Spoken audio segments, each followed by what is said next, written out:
Today's discussion will be presented in 3 sections since we are recording it for a radio broadcast on Federal News Radio 1500 AM.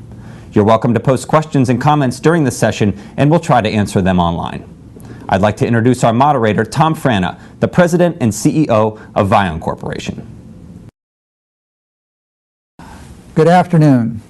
My guest this afternoon is Ray McKay, Vice President of Solution Strategy and Cloud for Vion. I'm going to have a short discussion, ask Ray a few questions about cloud. If you follow the federal government marketplace, the state and local government marketplace, there are 3 preeminent issues in the marketplace today: data analytics, cyber, and cloud. And for every article about data analytics or cyber, there's 3 or 4 articles about cloud. Why is that, Ray? There's a lot of drivers that are causing people to look at cloud. I think probably the biggest one is just a lack of capital budget. It's really hard for agencies to get the budget they need to replace aging infrastructure. It's hard for them to be able to justify the expenditures. They're looking to move to an OpEx model. And a little more than that, in the traditional buying model, they buy in advance, they buy more than they need. It takes time to fill that infrastructure up, and they just need a better buying model. So what they need to move to is an OpEx model where they buy just in time, they pay just for what they use, and it allows them to show good return on their investments, on their dollars. It allows them to get the budget that they need. I mean, imagine if you're trying to justify a $10 million or $100 million budget for infrastructure and get that all up front. Very difficult. But if you say, I need $1,000 or $100,000 to keep the lights on, to provide patient services, just to keep providing the services I'm doing for my customers, that's easier to justify. So by moving to an OpEx model, by moving to paying just for what they use and just in time, just a better return on their assets is much easier to justify. There is a federal government mandate to move to the cloud, yet cloud adoption seems to be dragging out forever. Why? Actually, you're quite right. The target for the federal government is to hit 25% spending in a cloud model. I think the latest measurements show that maybe 4 or 5% of expenditures actually making it to the cloud. There's a lot of challenges that get there, that get in the way. One is application readiness. You've got an aging infrastructure, old application environments, and they have to be adjusted for a cloud model. They have to be adjusted for the kinds of technology that are available in the cloud.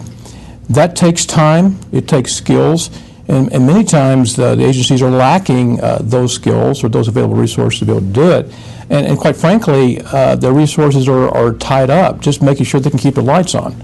So it makes it very, very hard for them to make a transition, keep the lights on, but also repurposing their applications, redesigning them to fit into a cloud model. Of course, that brings in risk. Now they're worried that they won't be able to deliver their missions, and it brings in fear. What happens if it breaks?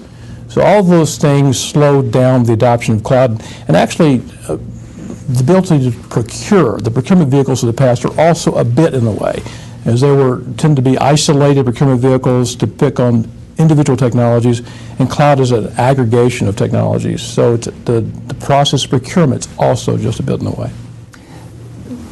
You talk about sort of fear and uncertainty and manpower as being issues. That aside, what is the most common mistake of an organization or an agency going to the cloud? Well, we see a lot of RFIs or RFPs that come out, and they're really not defined well enough to understand what the customer wants to achieve. They'll say, I want to buy cloud.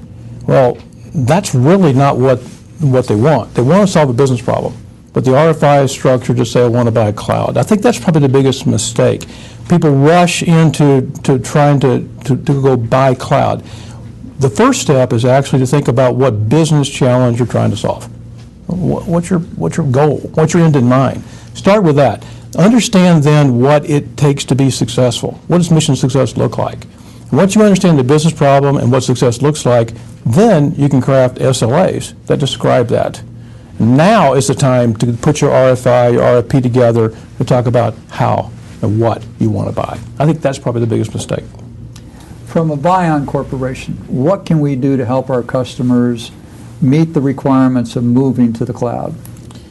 Well, the good news about working with Vion is we've been doing cloud for nearly 14 years, and we've been doing it even before it was called cloud. So we can bring experience to this situation and help our customers through the process to adopt the cloud. What we will do and what we do for our customers is, talking about that problem we just talked about, we will help them understand the business problem, help them understand what success looks like. Every application environment has a different set of mission success criteria: availability, performance, service response times. All these things have to be taken into consideration. The other thing Vion can do, because we work with many vendors, we'll bring you a private cloud to your own customer premise environment. We'll take that equipment, install it in a hosted environment if you're out of floor space. We can bring in public cloud providers because we partner with a number of them. And then what we can do is take all those technologies, bring them into the best mix to give the customer the very best solution to their problem. That's the Vion cloud approach. If there is a one-sentence encapsulation of what Vion can do for the customer, what would that be? Mission success. You bring it to Vion, we'll make sure you succeed. Thank you for your time this afternoon.